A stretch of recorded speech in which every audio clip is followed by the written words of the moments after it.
हथवा से हाथ छूटल खाए में पनमा, हथवा से हाथ छूटल खाए में पनमा। हेरा गइले सखी हमार मेला में सजनवा, हेरा गइले सखी हमार मेला में सजनवा।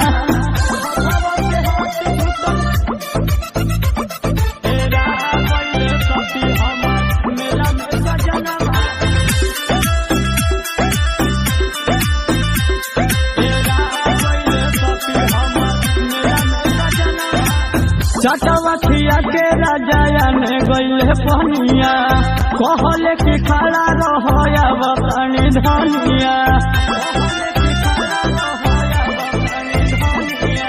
चटवथिया के राजा ने गइले पनिया, कहले कि खड़ा रहो अब पानी धनिया।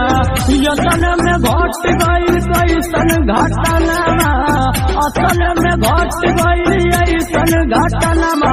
हेरा गइले सखी हमार मेला में सजनवा, हेरा गइले सखी हमार मेला में सजनवा।